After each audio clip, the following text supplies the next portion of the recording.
Why revenue growth can still leave you broke in your auto repair shop. Today we're talking about this phenomena that we see time and time again, where a business seems to be becoming busier, but at the end of the week, end of the quarter, the auto repair shop owner is still left with not much in their bank balance. I'm Dean from the Workshop Whisperer. This is the original Workshop Whisperer herself, Rachael Evans.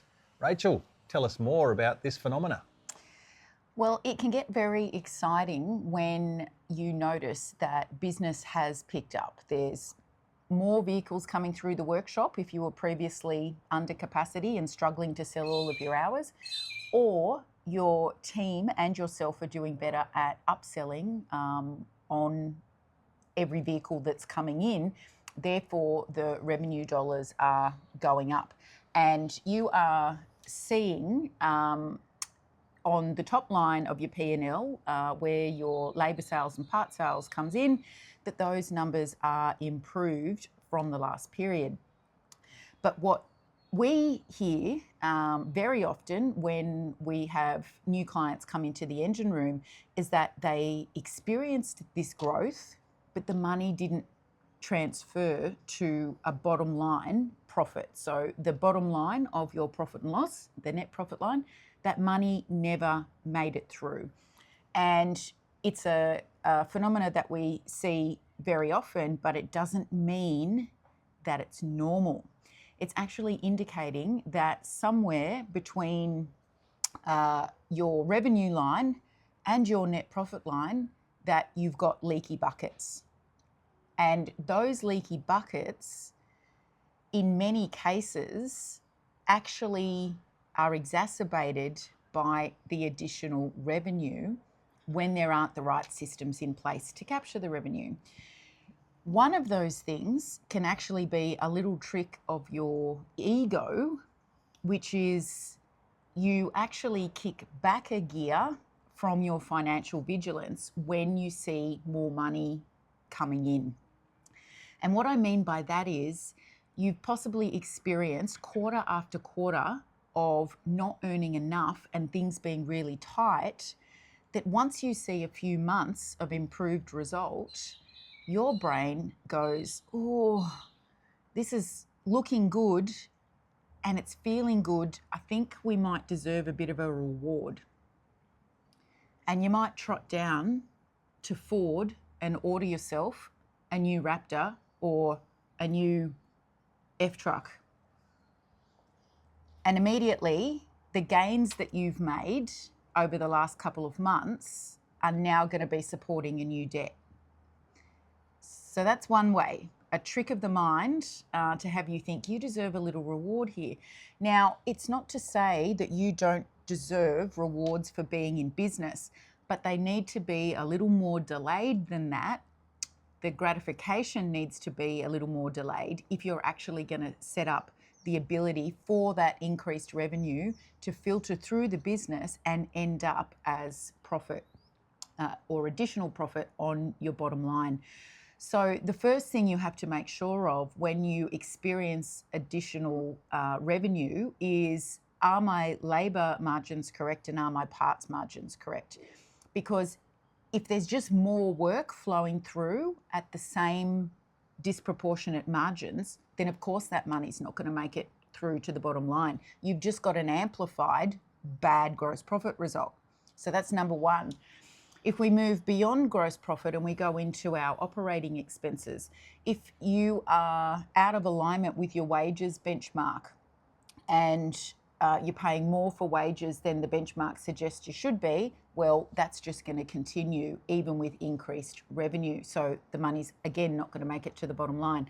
And I could go through every single benchmark with you, however, this video doesn't allow time, but there would be an area on every single part of the operating expenses lines for the profit and loss where that money's just not going to make it to the bottom line if you don't address the bloat that can occur there and cause those leaky buckets, Dean. Yeah, and it's a great example, I think, that the image that we've been talking about this week, specifically when it comes to a leaky bucket, is it's almost like an auto repair shop owner, you know, they're trying to fill the bucket with one hose, and when they see that the bucket's not getting full, they actually, rather than go and change the bucket or fix the holes in the bucket, they actually decide they'll go and get a bigger hose and try and fill it that way. Correct. So tip more in, there's more activity, the team looks busier, there's more cars getting booked in, more jobs that you're saying yes to. But the reality is at the end is that you end up with the same result, which is there's still not very much left in the bucket because you keep on trying to change the hose, not fix the bucket, which is what we're describing here. Yeah, and don't mistake what we're saying here. If you have previously been under capacity, as in you actually don't have enough work to sell all the available technician hours that you have, increased activity, extra cars, more upselling opportunities that are converted into work on the job card. These are great things. You need these things to grow. But remember, you have to have the right systems in place with your margins and with your financial stewardship, your spending for the increased dollars to make it to the bottom line. Really, that is the number one things we tackle in the first 2 to 3 months when a client comes into the engine room. These things, once identified, are actually quite simple to change, but it's often a mindset that's harder. And inside a community like our engine room community, you actually get the lived experience, the evidence of those auto repair shop owners that have come before you that are there as the example that, hey, yeah, we felt all of those things that you're feeling. We thought all of those things that you thought, and we made the changes and it felt uncomfortable. But we're on the other side now, and our net profit has gone from 10% up to 18% in 12 months. They're the sorts of results that you can expect when you've got the right systems in place. And if the simple equation to profitability was more jobs and more hands, then, well, I don't think the Workshop Whisperer would probably exist. We wouldn't be required. There would be no need for us. And I would spend a lot less time talking to so many auto repair shop owners who come to us saying, well, we just seem busier. We've done more jobs than we've done the year before, but nothing's changed financially. So there's a requirement to dig deeper inside what's actually creating those, the profitability problem where, sure, you'll see your revenue go up, but you're not seeing any money left over for yourself. Beyond what seems like the obvious fix, which is, well, let's go hire for another tech and let's just go book some more jobs in. There's a more systematic approach that's required. It takes some patience.